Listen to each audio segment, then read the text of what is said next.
Hello, everyone. Okay, as you can see, I haven't done one of these videos in a long time, to be exact, 6 months.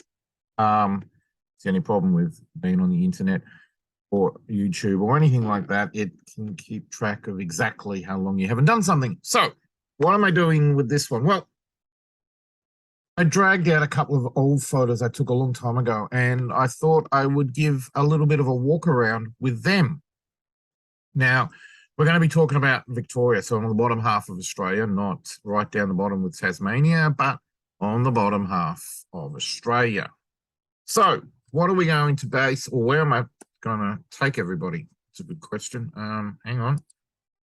If I can get, all right. Oh, we're going to basically go into the CBD. Oh, there's Peppy. Yeah, Peppy's not overly happy with me at the moment. His old harness came apart, and I'm being a bit slow getting him a new one. So he's giving me the evil eye at the moment because he's not happy, because I can't take him out anywhere for a walk. So he's going to appear like this. So we're talking about 525 Little Lonsdale Street, Melbourne. Now,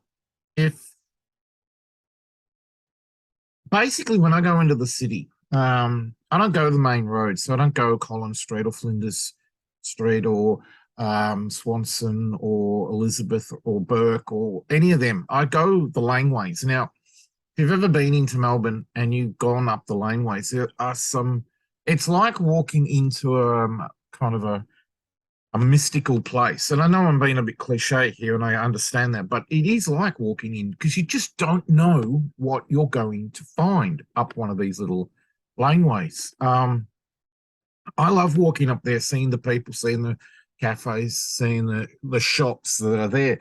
And I always move through the CBD that way. I always go up, and I'm hoping that I'm going to do one on the laneways of CBD. Not all of them, because I don't think I can walk that far, but I would really love to do one on the laneways, because there's some amazing places in that area. So I walk up through there, and I heard of a place, one of the old merchant buildings. Now, basically, 225. That's a good start, isn't it?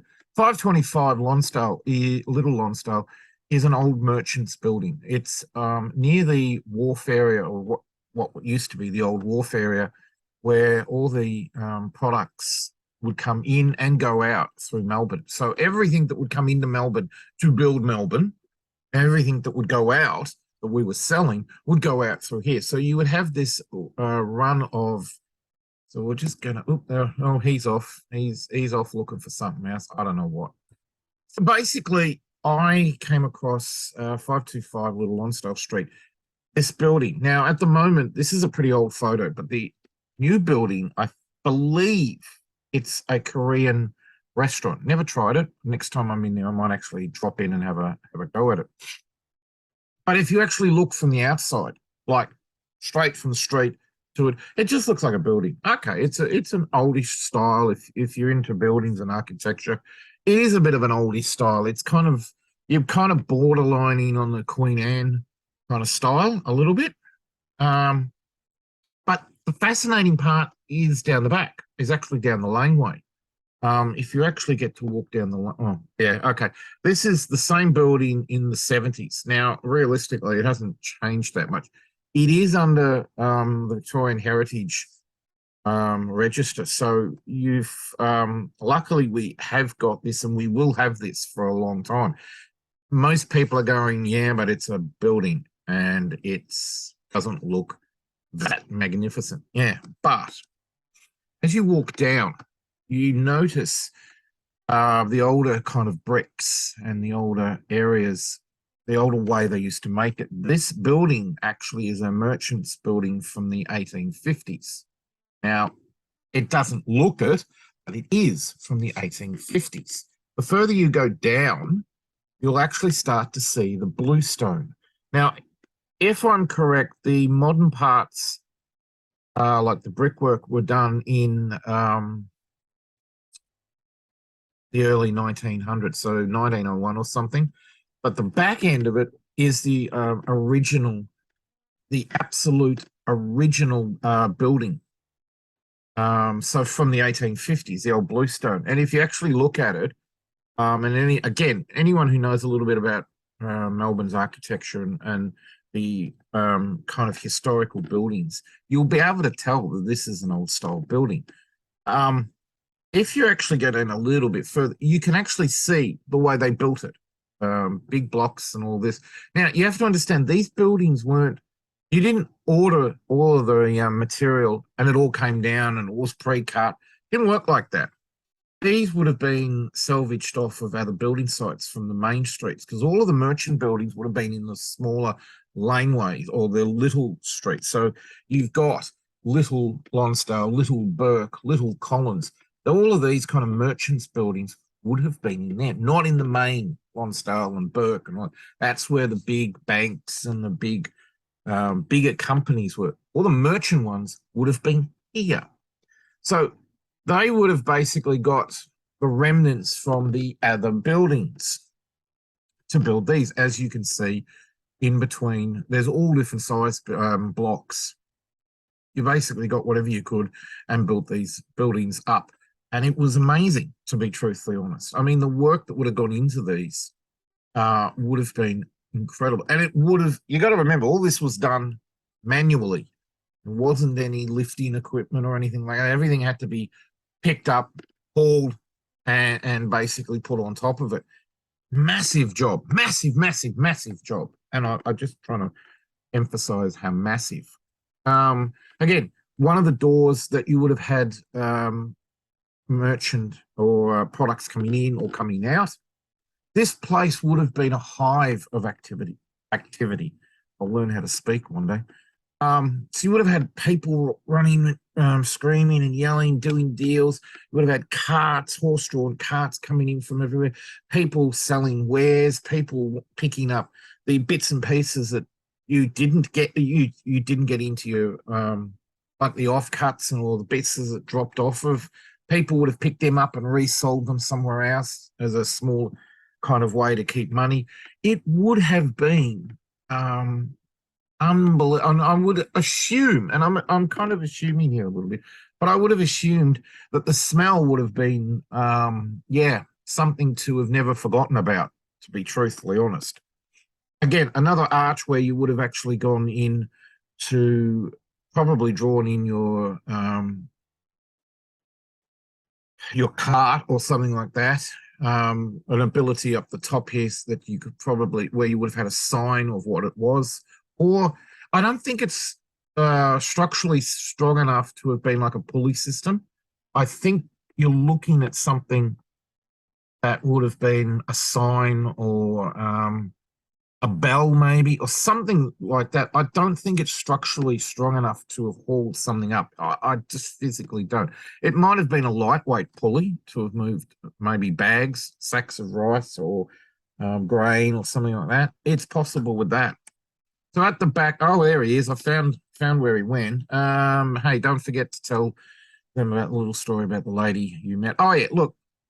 I went down the alleyway taking pictures, and the alleyway actually is a driveway into a car park for a big building. And I'm down there taking pictures, and this lovely lady walked out, obviously on her break, having a cup of coffee and all that. And she looked at me for a couple of minutes, and then I think curiosity got the better of her. She asked me, "What am I doing? Why am I taking a picture of an old building?" And I said, "It's an old merchant's building from the 1850s. And she was gobsmacked, absolutely gobsmacked. She'd been working there something like, I don't know, 6 or 7 or 8 years. And she had no idea that every day she drove her car down, she actually was driving past this old building. She had absolutely no idea about anything about it. I said, oh yeah, there's now I think, and somebody's going to correct me on this, and I understand that, and I completely understand that.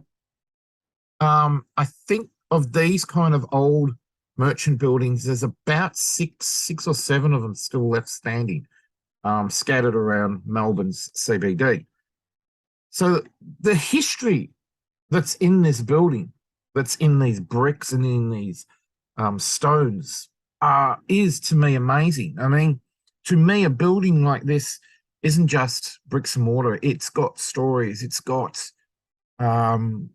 has got multiple stories in and around it of how Melbourne grew up. Everything that Melbourne is today had to have gone through these kinds of buildings. So wire, concrete, steel, everything had to have gone through these kind of buildings because they would have come off the boats. And if you've ever looked out into Port Phillip Bay and seen the transport ships, so the container ships and those kind of ships, you see a few of them. But these are massive ships compared to sail ships.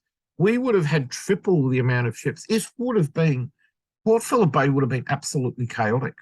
But everything had to come through and come into these kind of shops. And there would have been rows and rows and rows of them all over the place. And unfortunately, over the century, or over the century and a half, these buildings have been pulled down. Unfortunately, we do that a lot. We don't really care about our building history that much. Unfortunately, it's a sad kind of state of affairs. But this one still stands, and to me, the history that sits in these are unbelievable. So I hope I didn't bore the crap out of you, and I hope you look. If you ever get a chance, just go into the city and just walk around. Don't look at the ground level. Look up at the buildings, up at the top, above the walkways, so the undercover walkways that everybody walks on. Look up above them. So if you're on one side, look the other side, and you can actually see on the facades of the building, there's a date or a set of numbers. That's usually the date they were built. You'd be amazed. Truthfully, you're going to be amazed. Some of the old buildings. I mean, they go back to the 1850s when Melbourne started. And again, the history that's involved in these are just astronomical. There's a lot of good sites. If you Google, there's a lot of good sites to find information out about this. You just got to do a bit of digging. I just wish people would actually learn a bit about the history of Melbourne and how much history is sitting there in bricks and mortar, or stone and mortar, as we used to use. All right, so I hope everyone enjoyed it. I'm going to try and do one on the laneways. That I've always loved wandering up and down those laneways, so I'm going to try and do one of them in the next couple of weeks. I've got a few other little videos I'm going to put up. I hope I'm not boring anybody or whatever, and I hope you get something out of them. But I'm having fun. This is what it's all about. All right, guys, you take care, and we will see you in another video. And I'm hoping Peppy gets under control. Oh, boy.